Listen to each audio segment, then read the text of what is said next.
Are you rolling one right now? I was just doing. Yeah, don't worry about me. Yeah, don't worry about it. I don't want to play the stutter character. Don't mind me. Tolbert, did you get a backwood? Yeah. Nice. Dude, I never said that. Katie said that.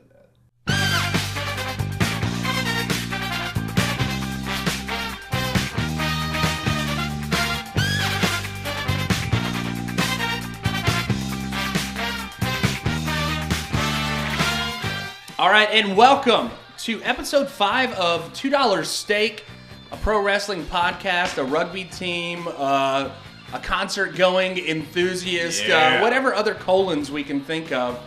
Speaking of colons, last night we, and when I say we, Chris Tolbert and I shouldn't be using your first name. I'm going to blank that out. Okay. I've got nothing to hide, Aaron. No shame. No shame in this man's game. Well, after the story I'm about to tell, you will be shamed completely. I haven't heard a thing of this, so I can't wait. So Cookie is completely out of the loop of this story that I'm about to tell. Completely blind over here, folks. We went to Durham yesterday. We decided to go see this band called HIGHKu.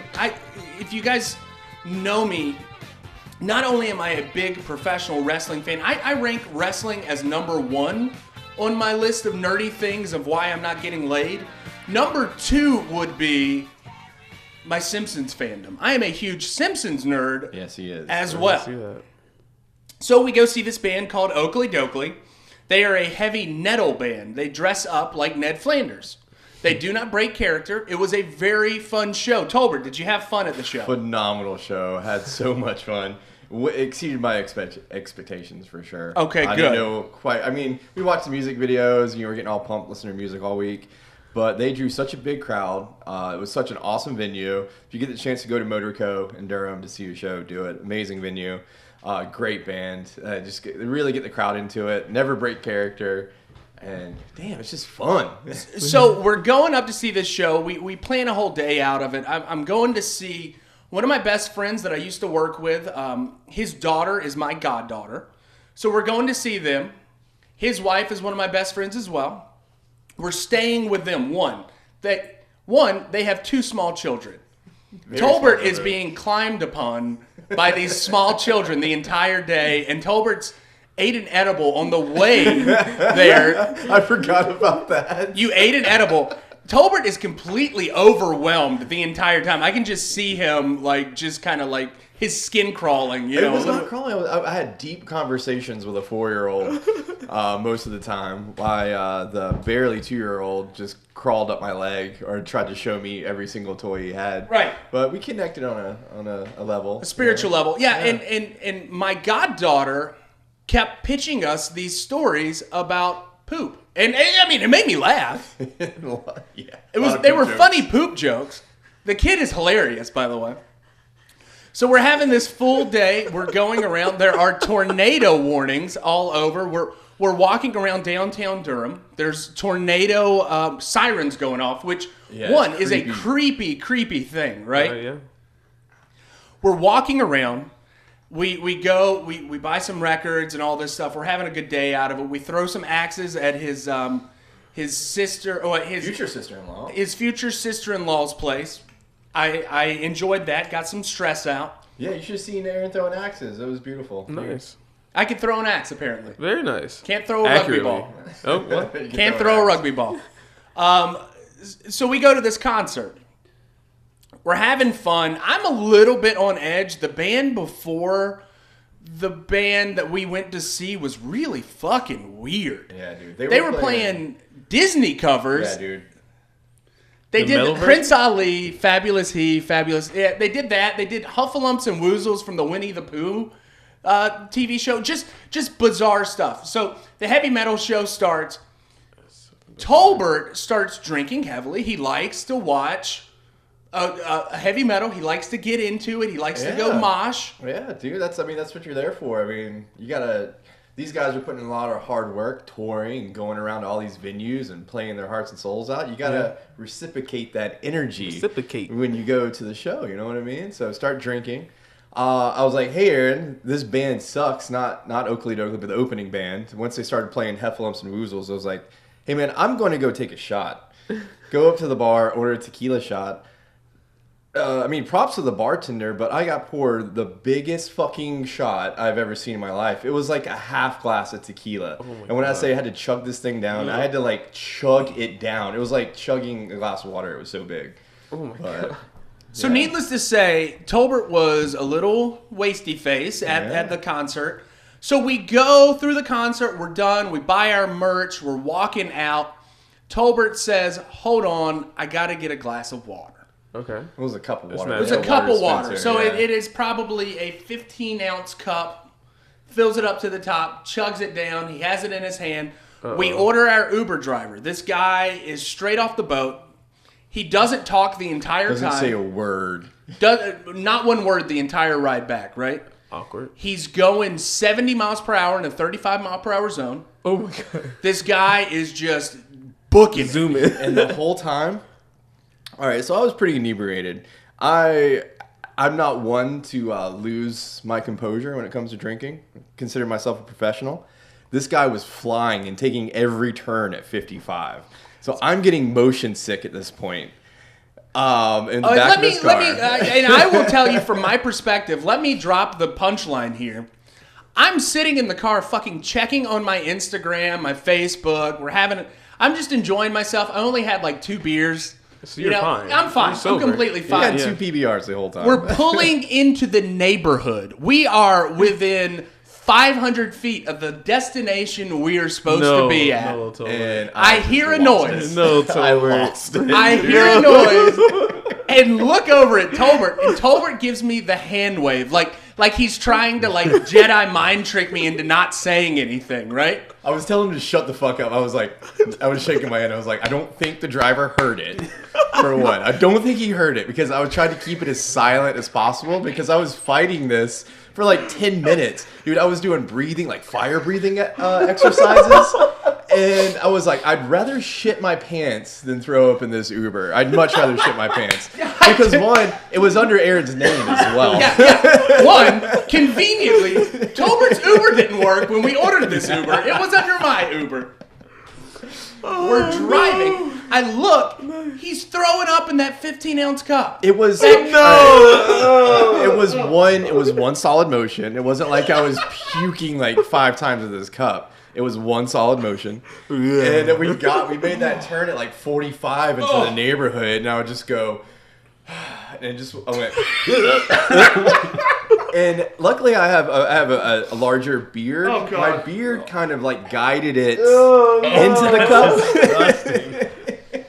Disgusting. But in the process, I'm like trying to wave Aaron to like shut up, don't say anything. I don't think the driver heard it. I didn't get it on the seats. It was all on me. No, thank God. And No, there was some splash. was- There was a little bit of splash on the seat. Oh no. But I look at Aaron and he's going like gagging himself. I was like, dude, I was not gagging myself. No, you were. You were gagging. I was about to throw up in the car too.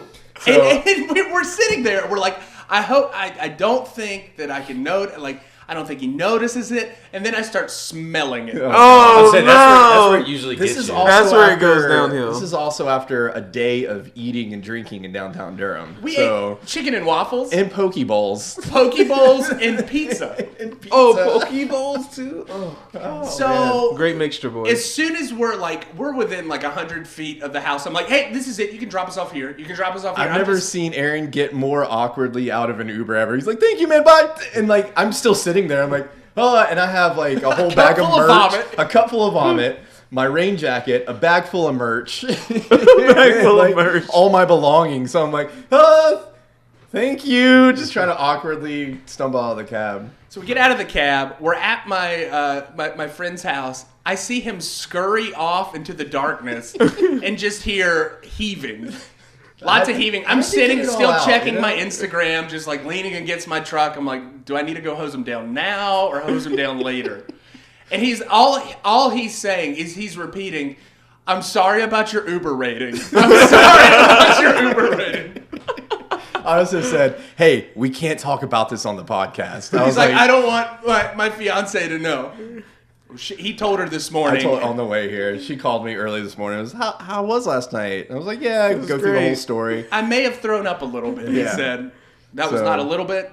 He threw up 2 poke bowls, chicken and waffles, and a pizza. All in the cup. All in the solo cup. So anyways, back to $2 Steak, a pro wrestling podcast. It's a nice place to live, but I wouldn't want to visit. Such a nice place to live.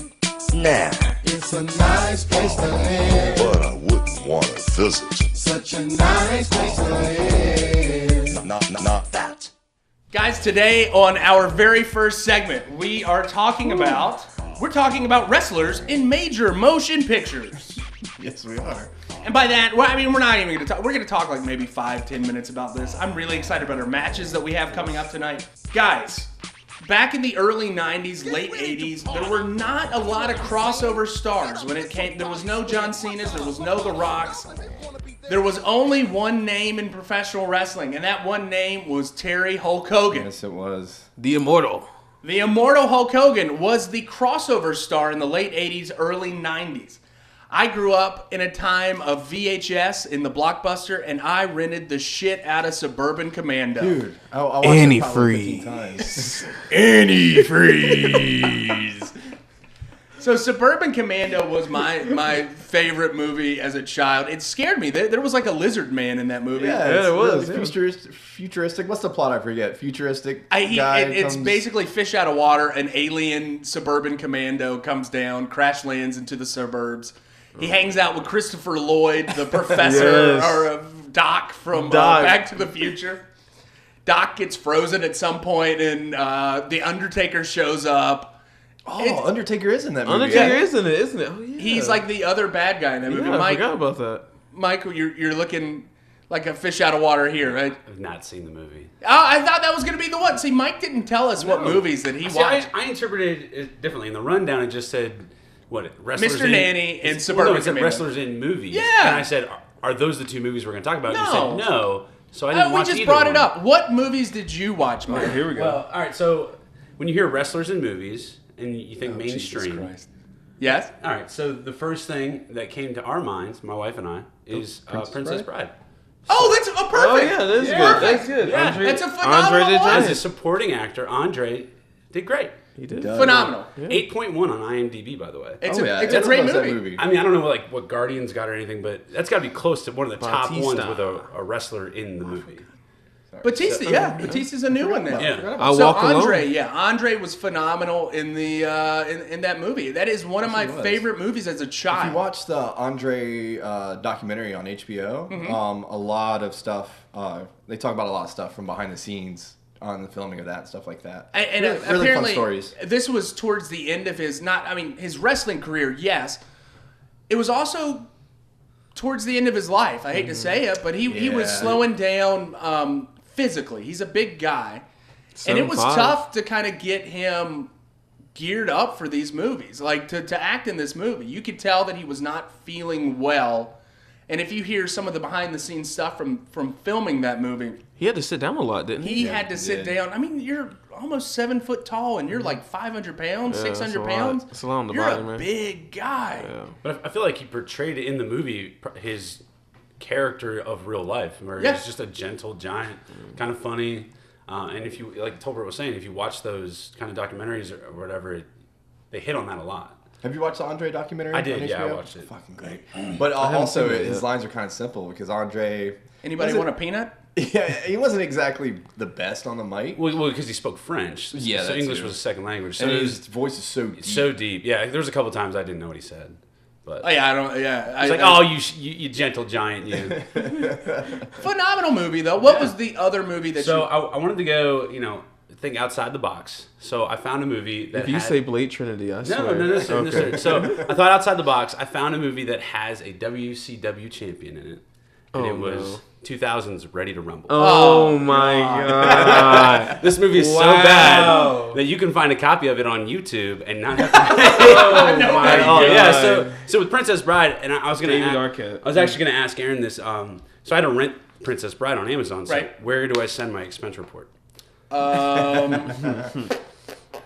Hold on. I'm gonna send that to our secretary, and Send it to creative. she'll get back to you. Okay, so All right. Well, Word out. Anyway, Ready to Rumble, not that great of a movie. oh, it's terrible. It got 5.4, which is better than Suburban Commander. Well, Suburban Commando's a terrible movie. Oh, Okay. God. Yeah, they're both horrible. I would love to would have say. Tolbert weigh in at some point, but he's too busy licking the blunt that he's about to It's roll. 420, y'all, so give me a Celebrate. minute. Blaze it. But a great masterpiece of cinema is No Holds Barred. Dude. Another horrible. So do yourself a favor. I was actually going to watch it this week. I haven't seen it forever. I mean, it is god awful. Did not have the time to really sit down and watch too many wrestling movies this week just because of our weekend plans and stuff like that. But features, I can't remember who it features. Debo from, I don't know the actor's name. Oh, From, Tiny Lister. He was also, his name was Tiny Zeus Lister in Jr. WWF. He wrestled Did for a he little wrestle? bit. Really? He wrestled a little bit in WWF. He was horrible. Yeah, he was awful. I mean, Awful. they basically tried to recreate and cross-promote that Holds movie. Barred, right? Yeah, they Yeah. tried to cross-promote that, and he had a little run in WWF, and he was just not a good worker. Mm-hmm. And they his character wasn't really getting over with the fans and all that stuff, and they just kind of cut ties. But, And then Debo went to Friday and became The rest Debo. is history. It's high spot approved, for a lazy afternoon when you got nothing to do. Spark one up and put on No Holds Barred. You'll be highly entertained. Like a Yelp review for the movie. Yeah, I got real high and loved it. Yeah. Guys, what about one of the hottest actors right now? Batista. The Rock. Oh, the Rock. Same guy, right? And let's talk about Scorpion yeah. King. Who is this Rock that you speak of? Let's see. Walking Tall, Scorpion King. What's that? What the Rundown is? The a very Rundown good was movie. actually a decent movie. I did not think I was gonna like that movie when I watched it. I agree. Loved it. It's actually pretty good. Him and- The movie, even Walking Tall, it's very cheesy. It's not a great movie. No. It's entertaining. Another, It does its job. It's not a movie, but I grew up on this. A little show called Thunder in Paradise. Dude, If Thunder you in boys Paradise. ever watched Heard of that. Greatest movie. You never TV seen show. Thunder in Paradise? Never heard of it. USA. You've never heard of it? It was on USA. Dude, no. It was on TNT. Really? So here's the TNT? deal. I will Okay. tell you the deal Oh, with here Thunder we in go. Paradise real quick. Aaron is very excited right now. So when Hogan got signed to WCW, Yeah. one of the caveats was he had to have he tried to get more money through different venues. Okay. This is Macho when Man, he started filming those movies and right? shit too, right? So Macho Man Randy Savage had his Slim Jim deal, Yeah. and he was getting supplemental income through Yes. that. Hogan was like, well, let me get a little bit of this acting stuff. He had this television show, Thunder in Paradise. Him and this other guy were like, I don't know what they were like, ex-Navy SEALs or something, yeah, right? so it's like a Knight Rider adaptation. So they've just got Really? this badass boat. Yeah. And it is a badass boat in Florida. And they're Oh, okay. driving all around.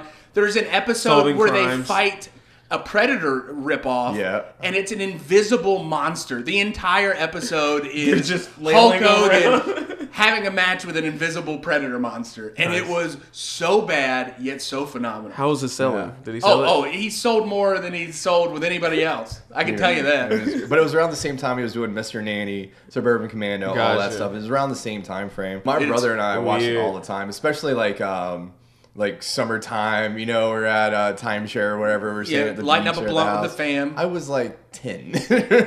I wouldn't put it past you. Tony. But you remember the theme song? Thunder in paradise. You better start running. There's a hurricane coming. I love it. In paradise. It was great, man. Like, we would just have the TV on. You would hear it come on, run down the hallway. Like, yeah, Thunder in Paradise is on. Oh, yeah, bro. Let's go, brother. Probably shouldn't have been watching that. No, it was great. no, it was no. great. All right. Well, my let's go gosh. straight into our matches for the evening. Here we go. Wait, Segment- sorry. I didn't want to interrupt you there. I almost forgot to mention fucking The Miz as an actor, right? Hulk Hogan in Rocky 2. I True. almost forgot that. And Yeah. I watched Rocky this three. little... I thought it was Rocky Rocky. three. It was Rocky 3. It was Rocky 3. It was Rocky 3. But I just want to mention because I thought it was you gave us this rundown and I was cruising through movies on Netflix and watched this movie Chuck about Chuck Wepner. Mm-hmm. The real life Rocky movie was based on this guy, and he actually wrestled Andre the Giant. And in the movie, Vince McMahon actually calls him up and says, "Hey, you haven't had much luck in the boxing world. You have to keep your name relevant. Doing a complete Vince McMahon thing." And put him on the card to fight Andre the Giant. He got completely humiliated because he didn't know what to do with Andre. But then they actually based the Rocky movie, or the second or the third, off that as well. And also in that movie, Clubber Lang, played Yes. by Mr. T, who was in two main events for WrestleMania 1 and 2. 1 and 2, yeah. Now, number 2 is considered the worst professional wrestling match in a major promotion of all time, where he had a boxing match against Roddy Piper. Oh, I heard about that. Yeah, it's awful. God awful. It's awful. Oh, It's yeah. awful. Sorry, I wanted to add that little tidbit in. I almost forgot. Thank you. Yeah. Member of a gang. He's Cactus Jack, or better known as Mr. Bang Bang. All right, so our very first matchup of the evening with the Greenhorn Big Mike. Mike, I assigned you the Chicago street fight between the Nasty Boys against Cactus Jack and Max Payne. Tell me a little bit about this matchup I sent you this week, if you could call it a matchup. Yeah, so it's technically a tag team, but it's no holds bar, pins count anywhere. So it's more just a Chicago street fight, which is probably why they named it that. So Nasty Boys come out, trailer park mullets, and I didn't know how to describe these guys. So the best way I could put it is, like, imagine a couple dudes who just hang around a bowling alley in the 90s and rip cigs, right? Yeah. So they're just like there drinking beers, ripping cigs, and they think they're the shit, but really they bowl like 180 to like 220, so they're good, but they're not great. Right. And that's how they kind of wrestled. We'll get into that a little bit. Well, if you'd call it wrestling. Cactus Jack comes out. So obviously I know a little bit more about him because he became Mankind and all that sort of stuff. But just the way he comes out, so I know nothing about this match. There was no promo or anything like that. So when he comes out, he's just like kind of swagging a little bit and goes bang bang. Like, I immediately know what kind of character he's going to be. It turns out he's the best person in the match. Like, he's the only one doing anything. But do you hear Well, that and crowd? Max Payne, like, Oh, yeah. Max Payne, Who like, is Max Payne? Yeah, exactly. Well, like, So and I'm the biggest take homes from the match is that Cactus Jack is just the best wrestler out there. Like, leaps and bounds better than the other three. He's the only one doing any kind of big spot. He's the only one actually wrestling, and he takes, I think 3 or more times he goes over the top rope, once or twice over the crowd barrier, and he took chairs or 2 tables to the head, or 1 table to the head, 2 shovels to the head. That was it. So if you read Mankind's book, he says that was maybe the hardest shot he's ever taken to his face. The shovel? Is the when shovel. he's on the the shovel, You can really? see him 2 slump. shovels. Yeah. 2 One of shovels. the first time he gets hit, he slumps over afterwards. Yeah, He's knocked because out. He's knocked out. That was He's a out on his side. feet. That was a side impact. Yeah, and so I don't know. I definitely didn't like it as much as the last tag team match I had. Okay. Because there was absolutely zero wrestling in this. Zero match. wrestling, right. They go, at one point they go over to the merch stand, Right. but somehow this merch stand was blocked off and like cordoned off from all the fans. No fans are there. Yeah. It's just the guy selling merch in the 2 foam But the fans fingers. can't get to it. Yeah, so it's like the hot dog stand. so clearly it's staged and they're like wrestling in it. I think the best part of the entire match is when they're on the ramp. Oh, And yes.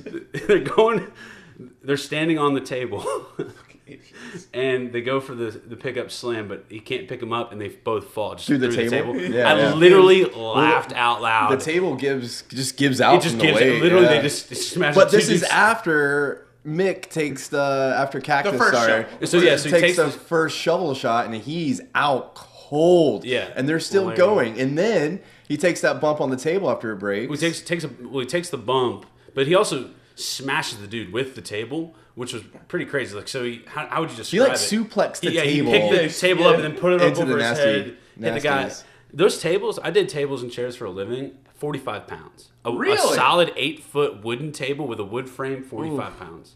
Taking So that to these the guys head. are just slinging it around, taking that shot to the Oh, head. you're also from the Midwest. What do you think taking a snow shovel to the head would feel? I mean, it was plastic, so he probably had a little bit of give. But the problem is he takes it near the handle, not on the end, so there's not the blade doesn't wiggle as much. That wouldn't be good. No, and Jesus Christ, dude, CTE, once again. See, Podcast there is we go. brought to you Yeah. by CTE. so yeah, it was okay. I mean, even for matches where you're just like, I just want to see dudes get hit with random things. This is cringy, man. Dude, at one point they do a chair shot, but the chair's open, and he doesn't hit him with the part that folds up. He hits it with the part that folds down. Yeah, and it's like that really and probably. He did not pull it either. It's no, it's a full-on chair shot to the back with an open chair. Oh, dude, yeah. It was entertaining though, right? No? No, I wasn't into it. The it. only thing that bought me in was when they fell through the table on the ramp. That's when I was like, I laughed out loud. I was like, this is good. I love this match. We actually watched it in the truck. He watched it. I was driving. Yeah, he was driving. Aaron was not watching, but I love this match. But when they did the split screen at one point, because they're all over the place, took me away from I was like, Mike's not gonna like this. Oh, I knew you weren't gonna like the split screen. Well, it was just part of it was just the wrestling. You are appreciating wrestling. I appreciate some of the wrestling. You're becoming a connoisseur now. Yeah, so I'm not some dude just wants to see guys hit each other with. Sometimes I do. Sometimes I just want to see I could somebody... watch Cactus Jack do anything. I could watch Cactus Jack make a sandwich. Like, he was actually close to wrestling. Like, right. He actually hit, I think, the only move of the match he hit, which was like a DDT or something like that. And that was it. It was a good match, though.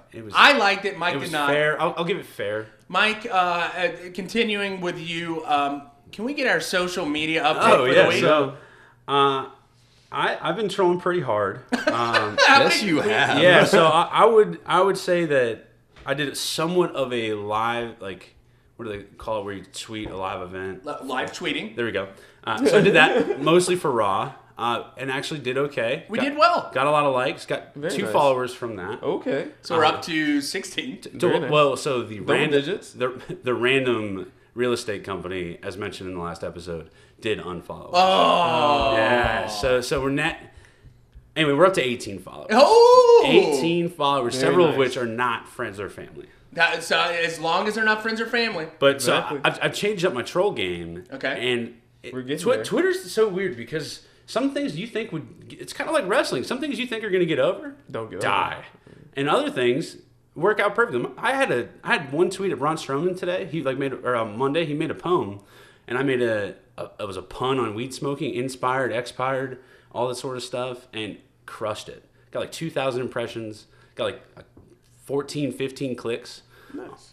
Writing his haiku. Tolbert's writing his haiku. We told you, Tolbert. Tolbert, you were supposed to write a whole fucking poem. The problem with it, he fucked up so badly last week that I had nothing to tweet out. Normally, I'm filling the week with haikus and pictures and fun stuff, and I had nothing because it was so fucking bad. So I was hashtagging he fucked up a lot this week. You did. He fucked up. I saw all those hashtags. But yeah, so like the one I was really proud of, everybody, you know the meme going around these days with like the feeling cute, might do this later. Might delete later, right? So I follow Tolbert's favorite soccer team, which is Liverpool, and they posted a picture of their coach, tagged it, feeling cute, might coach later, I don't know, and got 300 impressions, 2 clicks, but I thought it would do better than that. Oh. That's unfortunate. We just we'll get some more fans. We'll get there. Mike. We'll get there. chugging along. You know what? I'm not worried about it We're chugging along, little buddy. we had a like the 50%. podcast. We had a 50% increase in following this week, so just keep that trend going. I am so damn proud of Mike right now. Just keep it trolling. It keeps me entertained at work.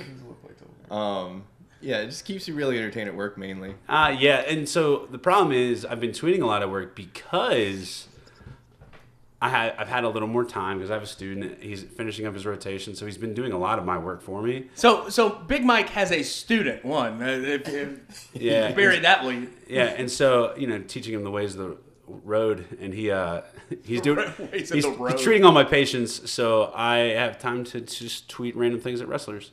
It will die down a little bit, but He like peeks over his phone like, yeah, you're doing great. yeah. Keep stretching them. It's like how can I make a dick and a steak joke in one sentence? And it's just puns running through my head. That's good. Mike? I'm so proud of you. I tweeted at Hulk Hogan, hey, listen to our Cheat Meat podcast. Got 0. Like Hulk Hogan must not be as cool as he thinks he is. No, everybody unfollowed him. Literally Everybody hates him now. 8 people saw that. I'm sorry. All right, well.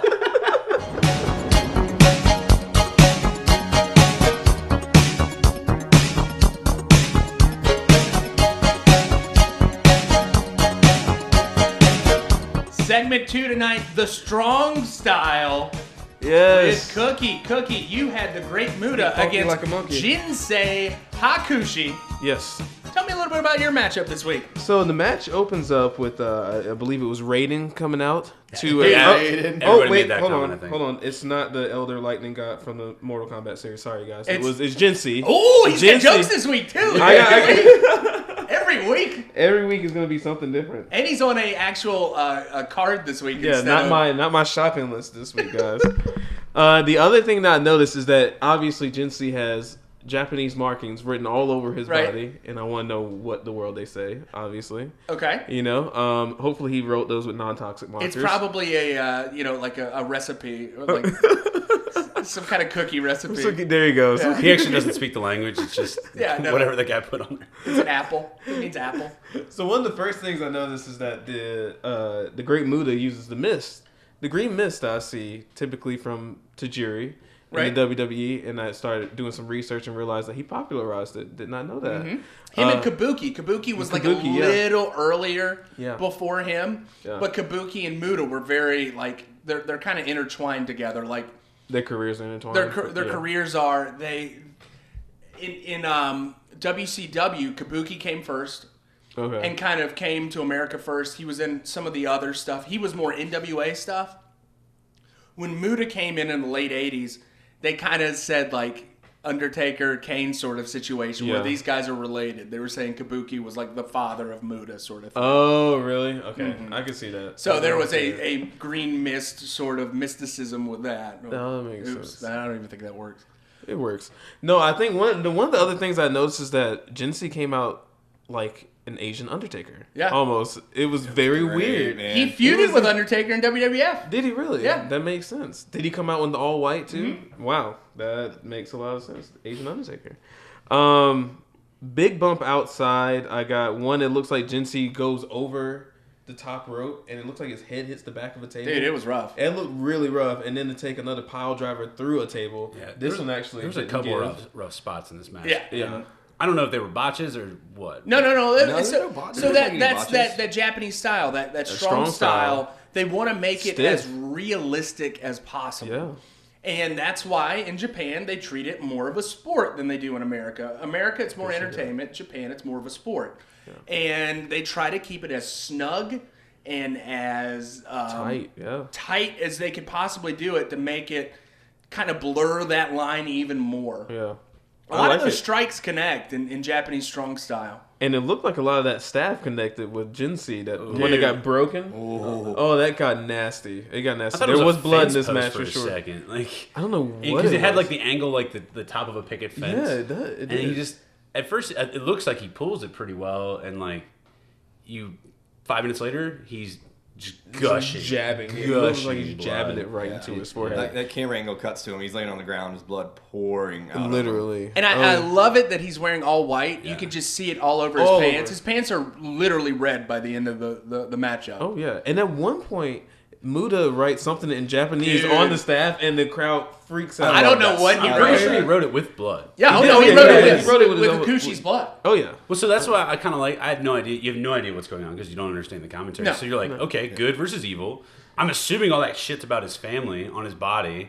So, you know what's very interesting? What's that? And in Tolbert, I know we were not supposed to talk about Fight Club, but we talked a little bit on the way back, and I wanted to explain to Tolbert that this matchup was kind of billed as good versus evil. You have this Hakushi character who's kind of like a monk walking out with his clothing on and stuff.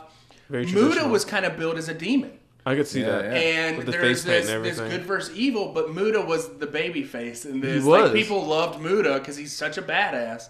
I even before Aaron even told me the premise behind that. Like when I saw him first come out, I was like, this is like a monk on a journey walking through a field with David Carradine or something, Yeah. It's very like kung fu, The legend continues. Playing. But those entrances were amazing. They were. They were so cool. And dude, did you notice that crowd? It was insane. Everybody went for Muta. Everybody was on their feet. It was packed. There were so many people there. Yeah. It was crazy. So this event was a January show in the Tokyo Dome. And Mike and I, we watched it this year. It's now billed as Wrestle Kingdom. So New Japan, this is almost like New Japan's WrestleMania. And they have a tradition, January 4th every year. They have this big show at the Tokyo Dome, always sells out.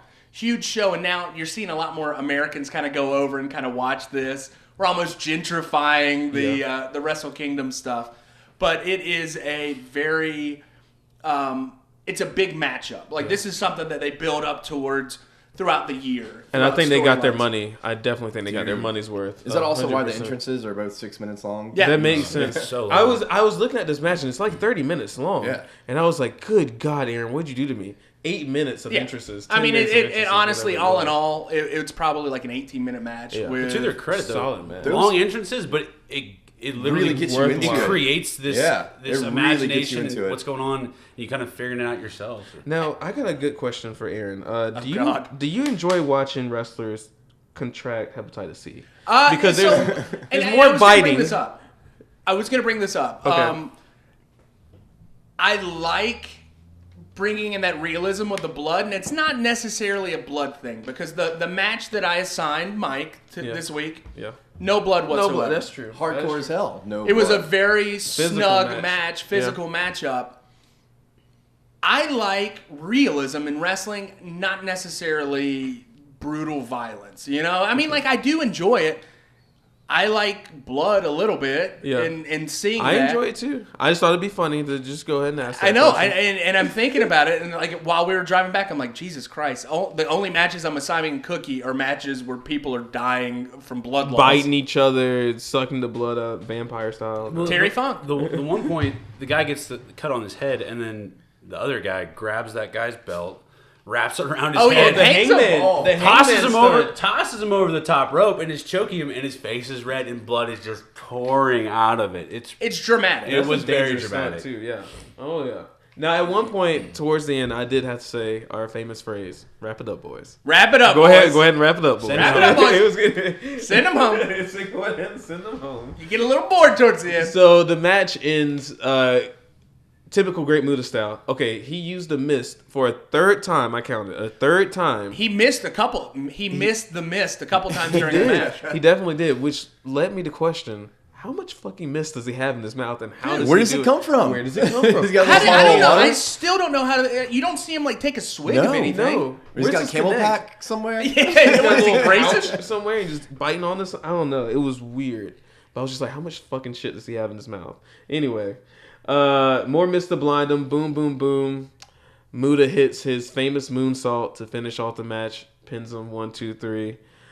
Great match, and I'm gonna give this one 3.5 cookies. Just because at one point I had to say, wrap it up, boys. Wrap it up. I understand. Let's go ahead I and wrap totally it up, understand. boys.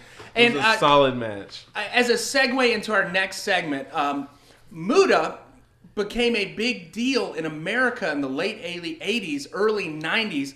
He had a really good run in WCW. That's what I thought. And with that, he feuded with one of the big stars of WCW.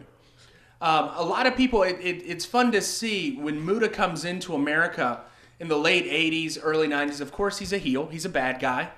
And his style was just so interesting to watch that he started winning fans over little by Slowly but little. And surely. towards the end of his run, people started loving him. He became a babyface. He became a babyface. But he had a great feud with the one and only Sting. Ooh. Woo! There it is.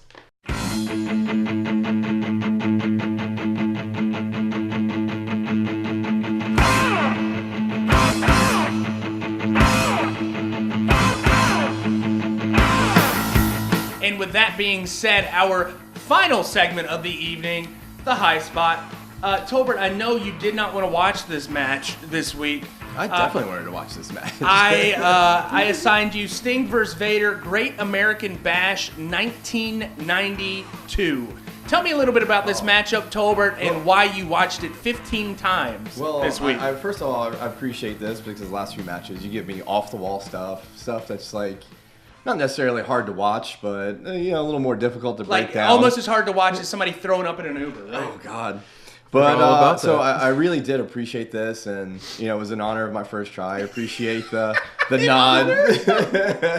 But very special matchup to me for a reason, and I teased it a little bit on the end of last week's episode. But I actually saw Sting versus Vader live way back in the day in my hometown, Charlie Rose Agri Expo Center.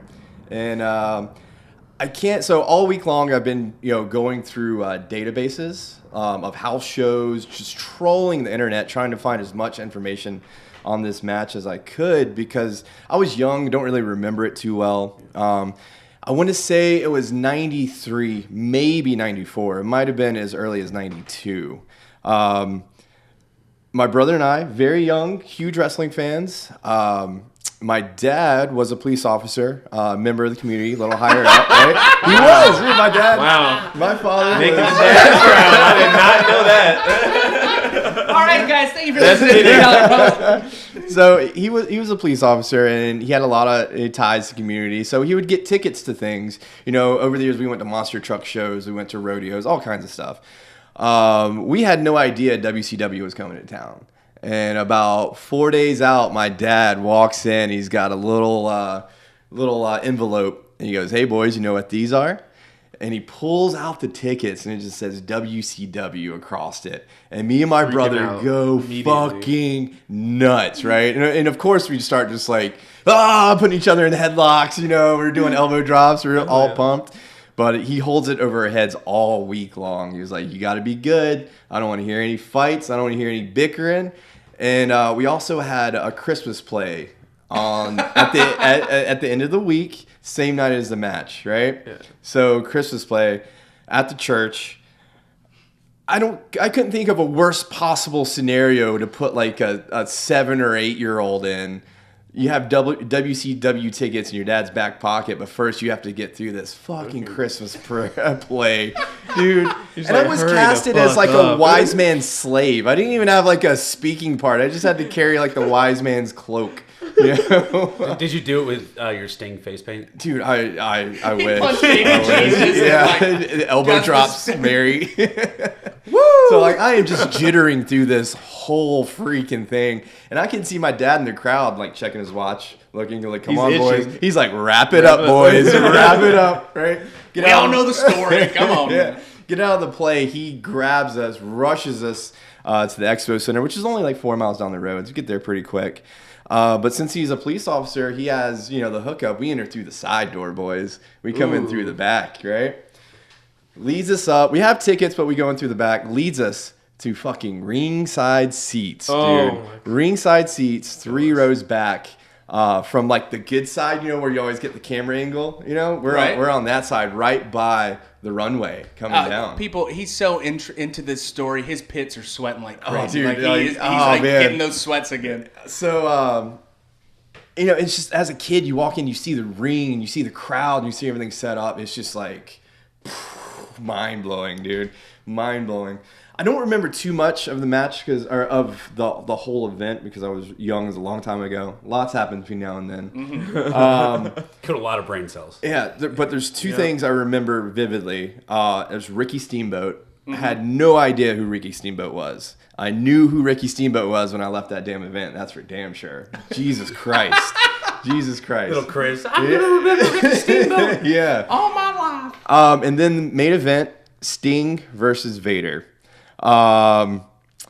Just epic. Sting comes out, he's got his red tights, black scorpion. He always wore different color combinations. Red tights, black scorpion. Vader comes out. And wait, is this the match that I assigned you? No, hold on. I'm getting to it. I'm getting to it. God. I'm getting to it. Sorry. 4 sorry. hours later. It's long-winded, man. I didn't want to say anything. I just get. I like it. I get Wrap it up.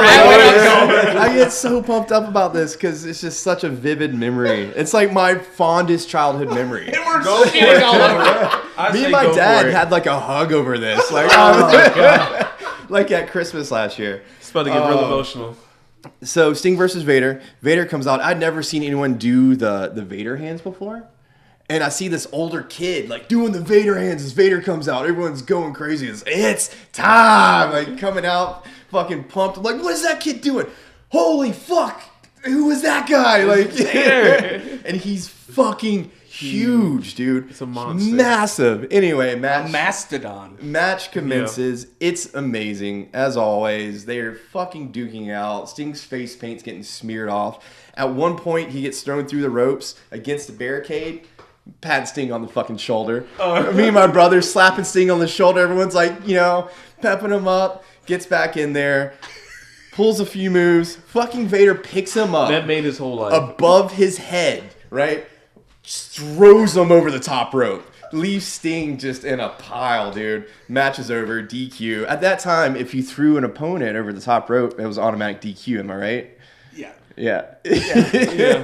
Anyway, so that's that match. Now let's talk about the matches you were citing. But one thing I mentioned to Aaron, so at that age, your uncles and your dad are always teasing you. Wrestling's fake, man. You know it's fake. Me and brother were like, no, it's not. It's not fake. It's real to me, damn it. When we got back, my dad was talking to like his friends and stuff and our family. He goes, that shit ain't fake. He was like, dude, that stuff ain't fake. Anyway, all right. So I mean, that's my fondest childhood memory right there. Anyway, Aaron knows this. I've probably told the story to Aaron like 16 times, like on every road trip where I get high or have a few every beers. road trip. I'm like, Aaron, did I ever tell you time? Road I ever tell you the time I saw Sting versus Vader? You did. You did Anyway. tell me that story. All right, so tell me about the match. All right. Great American Bash. Sorry. 1992. I'm still pumped up from last night too. Jesus. All right, 1992, Great American Bash. Sting versus Vader. This is a book It's like a book report. PowerPoint slide. July 12th, 1992. JR on the mic. a cool January morning. All right, anyway, let's get on with it. So, We've been saying that for 5 minutes. yeah. Oh my god. So a lot of people consider this a squash match. Oh my god. This is gonna be great. I did not see it as Webster's such. Dictionary defines squash match as. Anyway, so Sting comes out, massive applause as always. Would you let me? Nothing is funny about that. I'm just getting on with it. There's absolutely nothing funny about that. Okay, sorry, bro. All right, Sting comes out, massive applause. Everyone fucking loves Sting. Everyone fucking loves Vader too. As More a more heel, details. man. Dude. It's like my wife telling a story. Just so much detail, not enough purpose. I love it. Keep going. Oh man. I have 4 pages of notes here. 4 I pages of literally notes. have 4 pages of Normally notes. he has 6 lines of notes, and the one page is front and back. I just saw that. my god. It is not front. It is front and back. All American let's- Sting. All American Sting comes Let me out. finish.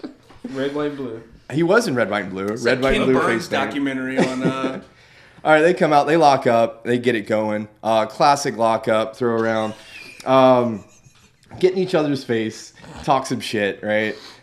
Vader just towers over Sting. He's a huge individual. He stands at 6'5", 450 pounds. Monster. This dude is huge. Sting's about 6'3", he's about 240, massively outweighed. Has to look up at Vader the whole time. So they're talking shit, and finally get to it.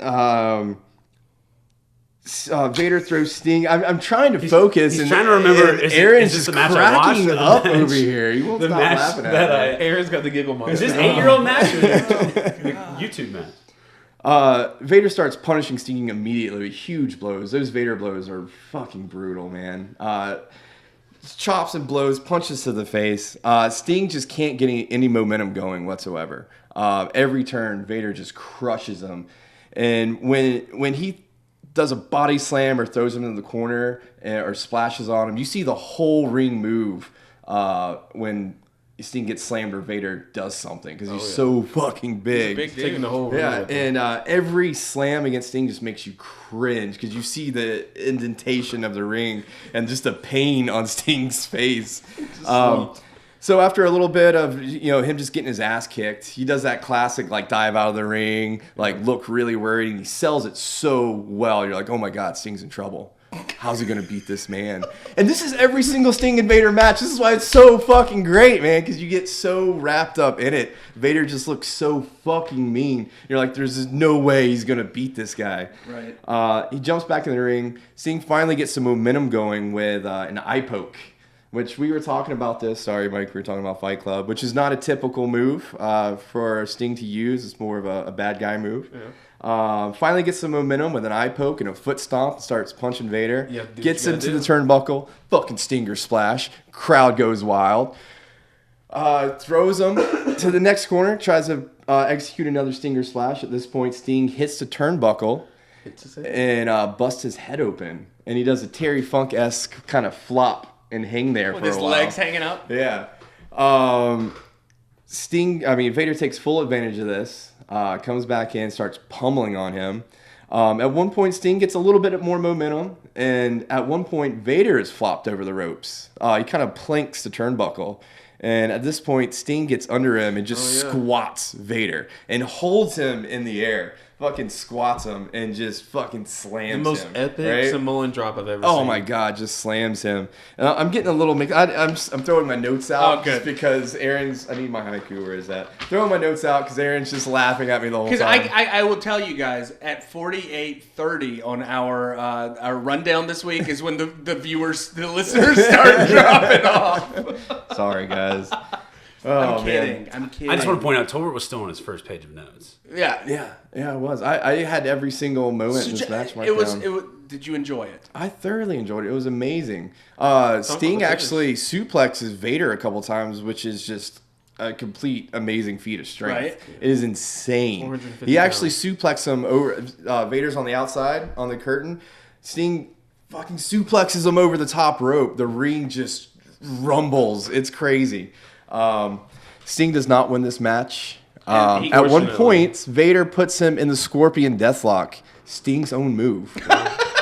How much disrespect and humiliation. I was so pissed. I was so How you gonna do that to him? How you gonna do that, Sting Vader? Come on, man. Come on, man. This is a gentleman's sport.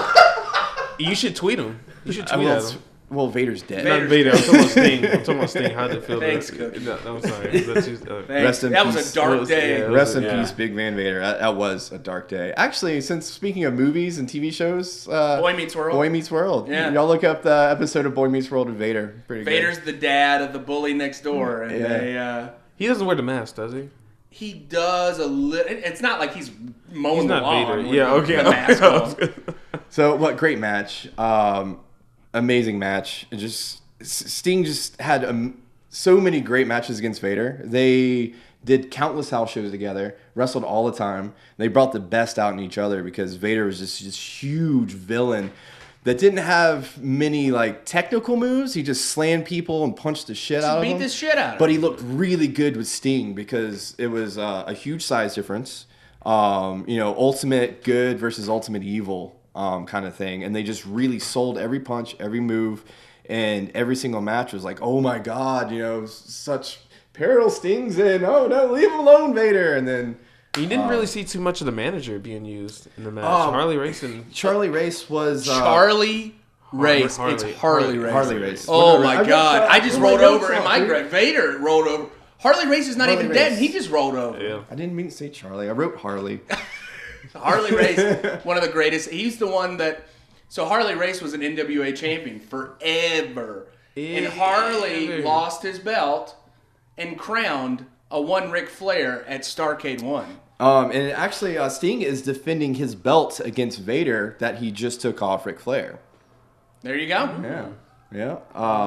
But yeah, Harley, he whispers in Vader's ear. He actually gives him some instructions at one point. Vader gets tossed out of the ring, clothesline over the top rope, flips. Dude, that's awesome too. Vader falls so hard and sells it so well, and he's like he's all shaken up, Yes. And then, his manager goes over there, gives him a pep talk, and he goes in and destroys Sting. Anyway, it ends with a power bomb, a fucking massive power bomb. I think this power bomb, I don't know if I'm right here. I think it broke or bruised a couple of Sting's ribs on this power bomb. I was looking up injuries that Sting got, wrestling Vader. At one point, he ruptured his spleen, broke ribs, all kinds of shit. But Sting was always quick to recover, get right back in the ring. It's fucking Sting. I know, it's dude. Sting. I know. But I apologize if anyone is still with us. Oh, my computer just went into sleep mode. Yeah, You made my computer fall asleep. Now Aaron knows not to give any more Sting matches. So, Aaron, did I ever tell you about the time I saw Sting? Here we go. Tolbert, tell me, you're HIGHKu this week. HIGHKu. Redemption. Are you lighting yes, yes, he in my is. apartment? Oh, the Oh, God. Beautiful. You can't smoke the whole thing in my apartment's going to smell like marijuana. Only a little bit. HIGHKu for the week. Let me find it because I literally threw my notes everywhere. Oh, my God. HIGHKu. It's time. Vader time. Vader. Bigger than this blunt. Sting. Left in a hump. A lot better than last week. A lot better than last week. I like it. All right, there we go. I'll give it 3 cookies, Tolbert. All right, so let me tell you your matchups for next week on our wonderful show. Next week, Mike, you have a very exciting matchup. This is actually our very first Hulk Hogan match. Okay. And he's against the Big Show. Your match is about 7 minutes long, but it's the Big Show before that, so he's called the Giant. Okay, WCW. And so it's WCW, Hulk Hogan versus the Big Show, monster truck match. Okay. Don't know what that is. But Yeah, Aaron, what the hell is a monster truck match? Oh, you'll see it. Truck matches. You'll see it. Oh my God. In the strong style section, Yes. Cookie, you have Masato Tanaka versus Ooh, Mike okay. Awesome from ECW One Night Stand. Yes. Yes, sir. All right. Tolbert, you have Kurt Hennig, a future Mr. Perfect, against Chief Wahoo McDaniel. Yeah. I get your. I'm I've had excited. a small preview of. Yeah, it's a quick matchup, Yeah. but it's fun.